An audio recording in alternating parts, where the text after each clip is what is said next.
Yo, what is up, everybody? Welcome back to Yankees Reversed. Today, the Yankees won their game and their series. Before I say more, let's get into it.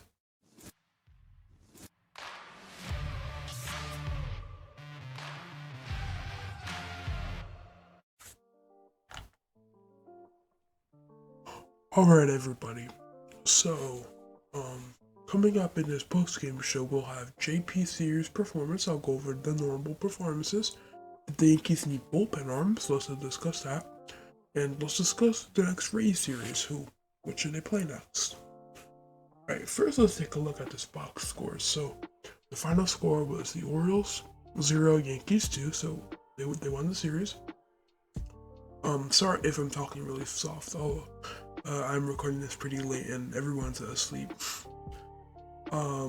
So if you look at this box score, the Yankees only scored, and the fourth, their offense was not the best today, but it was Miguel Andujar and an error by Adley Rutschman, I believe. And JP Sears got the win with 5 innings, 0 runs, 5 strikeouts, 2 walks, 3 hits allowed. Like I said, Miguel Andujar drove in a run, and the other run was by an Adley Rutschman error. He was trying to throw it to second base, and then he went past. Clay Holmes got another save, and he made his ERA to 0.30. What this man is doing is insane. Sorry if I'm talking so low, but after, and also Gleyber Torres, Higashioka actually did something. Also, Aaron Hicks continues to struggle. His on-base percentage is now down to 338, which is not good considering that's the only thing he does well. And yeah, so let's just go through everyone's performance. Aaron Hicks did not do good. He went 0 for 4. Aaron Judge had a decent night, I'd say. I mean, not as good as he has been, but like Anthony Rizzo did not have a good night. Gleyber was fine, and Andujar was probably the MVP of this game. Actually, maybe Sears was. Gallo did not have a good return. Isaiah Kiner-Falefa did not do good. Marwin and Higashioka both got hit, which is good to see from the bottom of the order. So now let's take a look at the pitching option. You got JP Sears, he went 5 scoreless innings, and then you had Ron Marinaccio. This is a really huge thing. He went 2 innings, he was really good. No hits, no walks, no runs, and 3 strikeouts. Lukey went in for 2/3 of an inning. He was scoreless. Miguel Castro only went in for a third of the inning, and then Clay Holmes got the save. So Miguel Castro gets the official hold. Alright, now let's go over the notable performances. So Miguel Andujar 2 for 3. He had an RBI and 2 singles. Miguel, he had a great. For now, he's gonna be on the lineup every day until Stanton comes back, and he's a pure good hitter. I don't know if people realize this, but like, he's a really good hitter. He almost, if it wasn't for one of the best talents we've ever seen in the game before, he would have easily won Rookie of the Year in 2018. It's just the injuries. He's such a good player, and that's why I think the Yankees should trade him away at the deadline. A lot of people think he doesn't have value. He does. This dude would thrive as a DH for an NL team that needs one. And for now, he's going to be replacing, and he doesn't really walk a lot, but he's gonna. He did good. 2 for 3. Yeah, we got JP Sears. His first career start went well. He did get into a few jams when he first. Sorry about that. He did get into a few jams. Along the first 2 innings. Sorry guys, my sister's asleep in the top bunk, but so he did get into a little of a jam over the first 2 innings. But after that, he did pretty good. He kind of mowed down all the hitters. His family was there, so that was nice for him. And Ron Marinaccio, which was really huge for him to go 2 scoreless innings, and it kind of saved the bullpen again a bit after Loaiza went on the IL, and yeah. So great job by Marinaccio doing that. All right, so now let's talk about bullpen arms. The Yankees need bullpen arms. They need them. I mean, they literally, they have do they even have I don't think they even have a high leverage reliever right now other than Clay Holmes.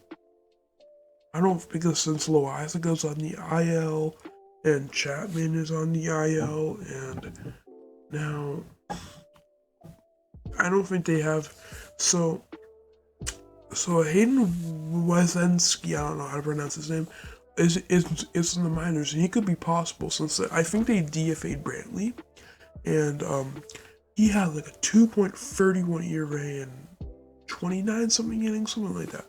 I didn't check the stats before, sadly, but yeah, he's having a great season in AAA, and he's on the 40-man roster. But I think they should call him up for a bit to replace Loaiza.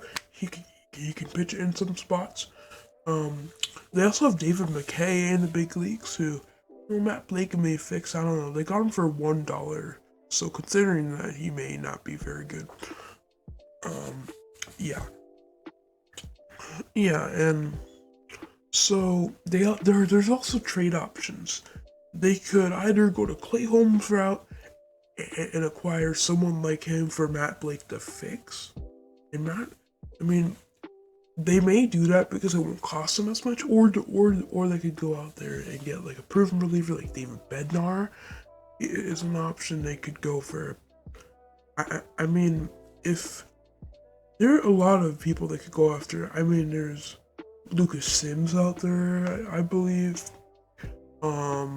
There's also, I don't know, but there is a lot of good relievers that they could trade for. And if I was the Yankees, I would probably go the low price, but someone Matt Blake isn't gonna fix their out, because look at the 2021. They fixed Randy Peralta, Clay Holmes, even Joey Rodriguez didn't even do that bad with the Yankees. And yeah, so I think the Yankees need some more high leverage, and I think that that this trade deadline they are going to go and go acquire someone like Holmes, who has a really good potential, but just with his current organization, their pitching coaches are not realizing it. All right. Here, next we have the race series. So this is huge because Yankees have around like a 5-game lead, and if they win this, they can make their lead even more. So let's assume they win 3 out of 4. I believe they would gain 3 games, or no, 2 games. Yeah, 2 games. They would gain 2 games, which means there would be 7 games ahead.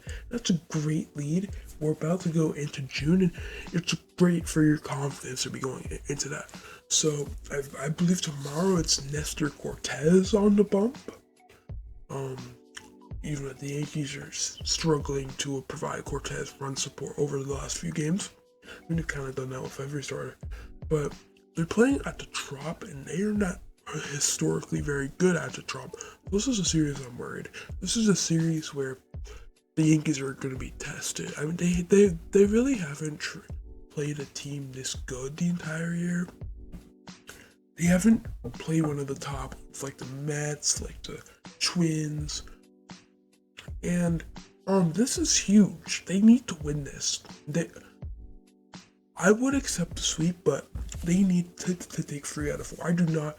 I mean, I would be fine with a split, but I expect them. They kind of need to win 3 out of 4 because you have a 7-game lead, you're going into June, that's really nice. And yeah, and then after that, they start getting tested. They have played the Angels after the series, who are another very good team. And then after that, they have played the Twins, who are another very good team. So over the next few series, the Yankees are going to be tested a lot. And we'll see what happens without their best guys like Stanton. They'll have Stanton. Donaldson will most likely be back soon. I hope LeMahieu doesn't. I hope nothing happens to a LeMahieu, but they will not have Loizaga, Chapman, Green, and most likely Stanton for these series. So it's going to be a big test to see what they do. Personally, I do not think that they're going to do this well. What I'm hoping is for this is my dream 3 out of 4 versus Toronto. Tampa Bay. Two out of 3 versus what's it called? Oh my god, Los Angeles, and maybe I believe it's a 4-game series, a split versus Minnesota. That would be great, but I don't know. We'll see what happens. Anyways, guys, I hope you enjoyed this episode of Yankees Reverse Postgame. I may tend to not do this anymore since I'm recording these so late at night. But anyways, I'm barely even talking right now. I'm talking so quiet. Yeah, well, I'll see you all for the next Yankees pregame. I will not make a pregame, but I may make a postgame the next time they play. Yeah, so anyways, I hope you enjoy this, and have a good day. Good night.